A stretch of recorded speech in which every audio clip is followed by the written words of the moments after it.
Hey everyone, thanks for tuning into the video today. Just before we get stuck in, just wanted to draw your attention. We've got a great little playlist called Football Index Reference Points. You can see the 5 videos that are here. The latest one being the one at the bottom. I think you'll have a lot of fun with. There's a lot of great content to get stuck into that is pretty timeless on the index. Thanks a lot for tuning in. Like, share, subscribe, retweet, and let's get stuck into it.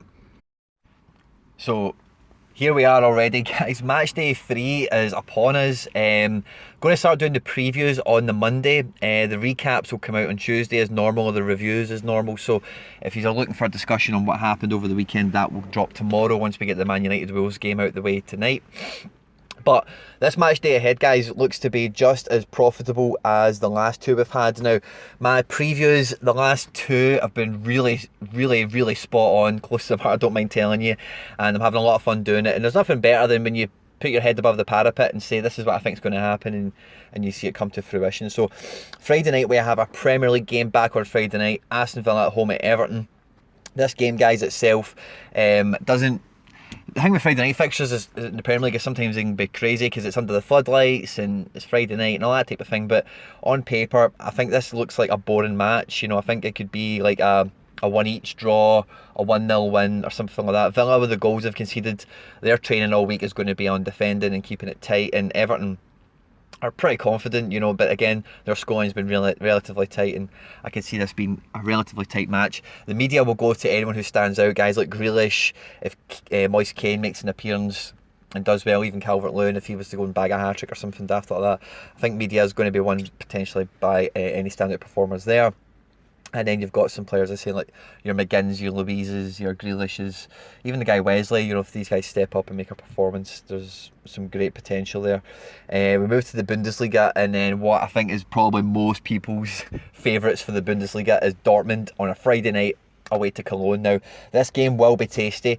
Cologne is one of these clubs, and Friday night previews always get a bit more attention than the weekend, guys, so apologies, right? But Cologne are your standard German team that have a hardcore following, and they're not going to make it an easy atmosphere for Dortmund to come and play in. Cologne have just got promoted back into the Bundesliga. It starts off with a loss this weekend just gone to Wolfsburg. Was it a tight game? It's not one I paid much attention to. Yeah, they pretty much... tight second half, I suppose. But they've got Jonas Hector at left back and Timo Horn in goals. Both these guys are full German internationals, and they stayed with Cologne into Bundesliga 2, refused money offers to move back to the Bundesliga and abroad, and they're back now. So best defender could go to one of these guys on the day if Cologne were to keep it tight and cause Dortmund some damage. And then Anthony Modeste left Cologne, went to China, get paid a lot of money, and now he's back at Cologne. So he's somebody who's very underpriced in the index, and if he's to score 10 to 15 goals this season, he's somebody who could cause Dortmund some problems. But all the attention, guys, is going to be on Sancho, it's going to be on Hazard, Brandt, Witsel, and guys like Hummels scored really well as well last weekend. So I think a lot of the dividend winners are going to come out of that match, to be honest with you. And then we go into La Liga. We have Granada at home at Sevilla. Sevilla with a positive, I think it was a 2-0 win at the weekend there. Granada, their first result, I forget, a 4-each draw. Wow, how could I forget that? With Villarreal. So this game looks to be quite open, and you know, could be a lot of goals in it. Yeah, Granada and Sevilla could be another 4-each. And then the other culprit at 4-each there was Villarreal. They're away to Levante. And they get, see, with your kind of mid-level teams in Spain and Germany, the results can really go either way, and that Granada-Villarreal result's a great example of that. But guys like Chukwueze, with me, I'm paying a lot of attention to Sevilla now for Joan Jordan, Ronnie Lopez, big fan of him as well. And Lopetegui in that Seville team, you know, they could be dangerous this year, but I think in terms of Planet Index, all the attention is going to be on Dortmund and how well they do. And saying that, Sancho could win media if he did something magic on the Friday night. We then move into Saturday, and we're back to a treble match day, and it is the return of Serie A, okay? But we'll start with the Premier. The 12 o'clock fixture is Chelsea-Norwich. Now, the first two 12 o'clock fixtures we've had, Man City winning and then Arsenal winning. You'll have seen the traffic that gets onto these early kickoffs with any standout players. Really, Pukki looks like amazing, and Chelsea's defence, the way they've went so far, Pukki could have some joy, in Buendia they could have some joy against Chelsea, certainly. Be interesting to see guys like Kante, Mason Mount, of course, Pulisic, and who's going to play up front. Is it going to be Abraham? Is it going to be Giroud again? Will they bring Batshuayi into it? But the 12 o'clock game, if you've got any holds on that, depending on how they perform, you could be set for a lot of profit there. Brighton Southampton, I think, is going to be the crazy game on the Saturday. I think that could be 3 each or something daft like that. Both managers like to attack. Brighton have had a more positive start. Southampton really need points on the board. It is a South Coast derby, so I think that'll be a really tasty encounter overall. Man United Palace, tough one to call really. Palace have not been themselves really since the start of the season. You know, they've got 1 point out of 2 games, and it's games that they would have expected to get at least 2 points out of. I'd say they probably in an ideal world have wanted 4 or 6. And Man United, obviously they've got to play tonight. I expect a good performance against Wolves, but we'll see how their result goes. But their pre-season has been pretty good, and again, they're always eligible for dividends, media attention, Rashford, Pogba, these types of guys. Sheffield United at home at Leicester. Sheffield United have been a bit of a surprise so far. Getting 4 points out of the first 2 games, they'll be buzzing, and they'll be welcoming Leicester. Leicester really need to get a win under their belt and really push on. Guys like Maddison, and I'll talk about it tomorrow, but there's a lot of potential in that team, and they were unlucky. From what I hear, I didn't see the Chelsea game, from what I'm here, they had Chelsea under the caution. They'll be looking to keep on that progression they're on. Watford West Ham, it's the battle of the top 10 clubs from last year.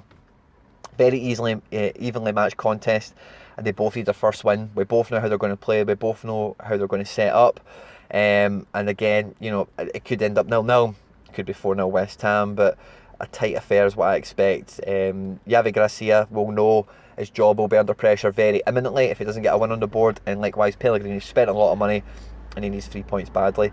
The headline act of the day looks like it's going to be Liverpool Arsenal, and again, if you think about the Man City Spurs game on Saturday gone there, a dividend winner is going to come out of this match, I believe, quite easily. It could be a Ceballos, could be a Salah, could be a Van Dijk, you know, but I think there's going to be, especially with the Liverpool keeper conundrum, and Arsenal still resisting the temptation to get Pepe in. This could be Pepe's debut, I think.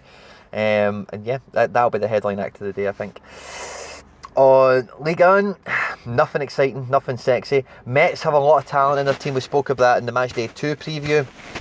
And Habib Diallo is taking penalties, so again, he could be another sneaky one. He's at 85 pence now, and he could be somebody, if you see what Sabitzer done on Sunday, if Diallo was to blow Angers away with a hat-trick or something like that, you could be on to another little winner there. Otherwise, nothing really jumps out at me.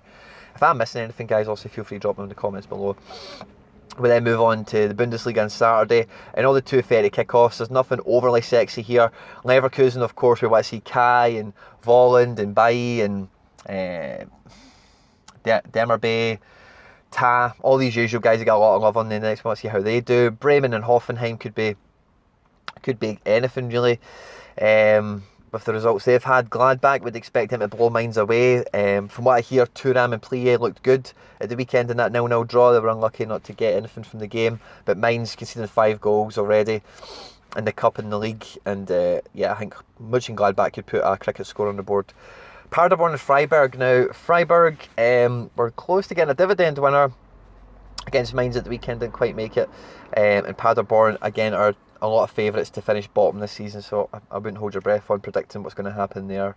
German games could all, you know, it could end up any scoreline.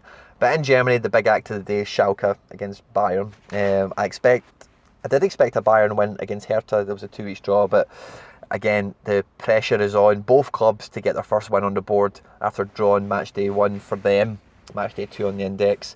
And depending on how the game goes, the head-to-head for Schalke Bayern last season was very much a Bayern dominance, and it's been a Bayern dominance for really as far as the history books really go from the looks of it. So if you're looking at form and stuff like that, Bayern are the team you're going to back. Who's going to play? Will Lewis start again? Will Goretzka be back fit? There's a few question marks over the squad. Will Coutinho be featured at all? Very, very interesting. But again, I think we're all expecting a Bayern win. And in Serie A, we've got the big boys back, Juve and Napoli, both away action against Parma and Fiorentina. If you're putting a traditional bet on, you'd probably be backing both these teams to win. King Carlo and then Mauricio smokes 40 a day, Sarri, getting their campaigns back open and up and running again. And they'll both be looking for... will Hirving Lozano, will he start for Napoli? Not too sure. Juventus, I'm looking forward to seeing De Ligt and Chiellini in front of Buffon. If Buffon plays ahead of Szczesny, of course. And then guys like Ronaldo and Dybala. You could see Ronaldo fly away on Saturday. If he scores a hat-trick or something like that, he could easily run. He's at 280 odd now. He could easily be a £3 plus player when you look at the market the way it sits right now. He's stagnated because he's not been in the media too much and he's not had any football, of course. And then we look at La Liga. Everyone's eyes are going to get drawn to Real Madrid at home at Valladolid. Depending on who they start, will Bale play? Will Junior play? Will Jovic and Hazard finally make an appearance? That could again be a cricket score if Zidane has them back on form. And then Vigo and Valencia will be a tasty match on the index because there's a lot of attractive players in both of those squads. And again, they're both going to be desperate to get a result on the board. Vigo losing to Real in the last match day, and Valencia drawn to Sociedad. They're both looking for wins, of course. And then Getafe Bilbao looks like a 0-0. Could be a bit more exciting, obviously, as we know. And Eibar Osasuna. It's not something I'll be paying much attention to be honest with you. We then roll into the Sunday, and we are looking at a double, 3, 6, 8, 15. We are looking at a treble match day on the Sunday as well. 3 games in the Premier. Man City are going to blow Bournemouth away, mark my words. Tottenham against Newcastle. We're expecting Tottenham to wipe the floor with Newcastle. They just look so disjointed. There was a bit of hope with the money they spent, but so far they don't look like they're up to it. And Tottenham are going into that game full of confidence at their new stadium. A Tottenham win all day. Harry Kane could be the man to rip them open. And then Wolves-Burnley. It's going to be tough. Wolves will have a Europa League game midweek. They're playing Monday night against Man United. Burnley are back to their best, back to the Burnley we all know and appreciate. We don't love them, we appreciate them. So again, could be a boring 1-0 victory for Burnley, could be a 2-1 win for Wolves. But I would not be surprised to see Ashley Barnes scoring again. They play a back three, Wolves, and having a front two, a 4-4-2 shape that Burnley play, that could be, in air quotes, a surprise result, depending on what you deem a surprise. Monaco, the car crash, are at home in Nîmes. We would expect them to turn that around.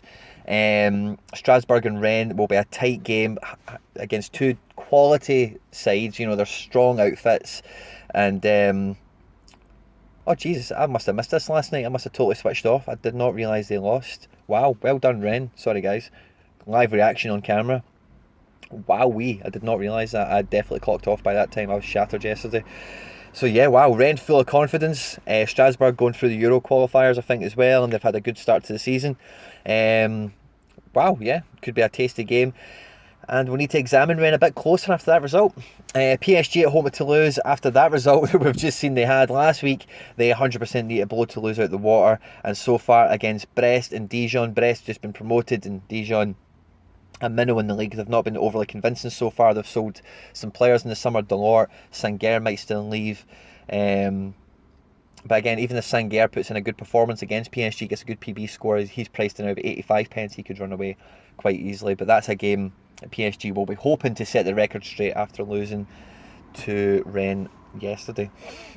We rock into the Bundesliga and it's my boys RB Leipzig. They're back in action at home to Frankfurt. Nagelsmann and the boys will be firing on all cylinders, full of confidence.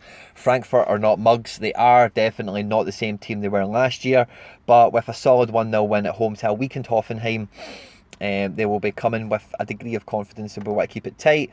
But Leipzig, they could pick 2 sets of 11s with all the young talent they've got. And then we move into Hertha against Wolfsburg. And Hertha have started the season obviously confidently, and Wolfsburg have done likewise as well. So again, German football could go either way, but I think Hertha are now going to get a lot of attention on the index. A lot of people will be paying them attention. So if they get a positive result against Wolfsburg, guys like Grujic, Ibisevic, Stark, there's another guy as well, a young guy, oh what's his name, is it Meyer or something? I don't know if it's him that he plays for, but there's some guys in this squad that could get some love if they go and put Wolfsburg away on Sunday. I just want to tell you who it was. Plattenhart's a German international. Recchi is a former Man City youth player. Grujic, no, I can't see the boy I'm thinking of. He might play for a different team. Palko Dardai might be the guy. Oh, he's the manager's boss, or the old manager's son, sorry. Matty Leckie did well, I think. But yeah, so people will be watching them, see how they pan out. So if you're holding somebody there and they run away and do great. And then we've got the full lineup for the Sunday Serie A. AC Milan, we've got a lot of question marks. How they're going to look this year? Are they going to be good? And that game against Udinese will be a fairly accurate barometer of where they're at. Roma at home at Genoa. with Roma's history, would expect them to do well, but you know what, are not a mug. Cagliari and Brescia, who knows how that will pan out. Lazio at home at Sampdoria, again tight game, could go either way. Atalanta, we're expecting Zapata and Muriel up front to blow Spal away, but as much as me and you will probably think of Spal as a minnow, they were not mugs last year. They were very resolute and very strong. Torino at home at Sassuolo, again it's going to be a very tight encounter. Berardi, Belotti, there's a lot of good guys in those teams that haven't transferred, and with Torino having European football, they've definitely recruited well, and they'll be looking forward to that. Now Verona is a team that I believe I want to be watching out for, because of our boy Liam Henderson, the former Celtic player. So and Miguel Veloso as well. He was once a wonder kid back in the day. So I'll be keeping a little eye on Verona, see how they do against Bologna. But otherwise, nothing really to be excited about. And then we move on to La Liga. We've got 4 matches. The headline acts are Betis and Barca, and Atleti away to Leganes. Atleti will win that game 1 or 2-0, no doubt. Atleti might turn on the afterburners and blow them away, but they're going to be solid. They're going to keep a clean sheet. We know what we're going to get out of them. And Barca Betis is a tasty encounter. Fekir, Firpo's obviously changed sides. They've lost the first couple of games, so they're going to want to do something, but the history of this match is goals, goals, goals, so expect to see that again. Guys like Jordi Alba, Messi, will he be back or not? Griezmann needs to make a name for himself at the new camp. Suarez. Mallorca, Sociedad, again, I'm not paying this too much attention, but Sociedad, as we spoke about in the previous match days, have some talent. They held Valencia pretty well in the last match day, so they could go and win that. And some of the guys like Odegaard and Alexander Isaac, if he comes off the bench, Oyarzabal, the winger, if they do well, then again you can see some decent rises on them. And Alaves Espanyol, there's nothing that jumps out to me here. If I'm missing something, please feel free to drop it in the comment section below, but I'm trying to keep the video accurate but timely. And then we move into the Monday, okay, and we have one fixture from memory. Yes, we do. Serie A, Inter at home to Lecce. We expect Inter to run them over. Lecce are not absolute mugs, you know. Conte's, you know, they beat Inter last year. I knew there was a reason I thought that. They beat Inter last year away. They drew, Inter away drew. You know, at the San Siro, they do have a good record against them, but they're not absolute mugs, so don't totally write them off. But Conte's first game in charge at the San Siro, and all the money they've been spending, I think we're expecting them to run them away. And with it being a single match day and the only match, I guarantee you there'll be a dividend winner come out of that game. Okay guys, if I have missed anything, I say I'm conscious of time when I'm doing these videos, but the previews have been fairly accurate, and money, you know, we've been hitting the mark on these things, so I want to keep the points I want to get across out. But again, sometimes I will miss some of these finer details with like your Alaveses and your Nimes and these types of teams. So if I do miss anything, please feel free to drop it in the comment section below. Help out your fellow traders. If you're new around here, guys, like, share, subscribe, retweet, all that good stuff, guys. And I'll catch you tomorrow for our match day 2 review. Take care. Bye bye.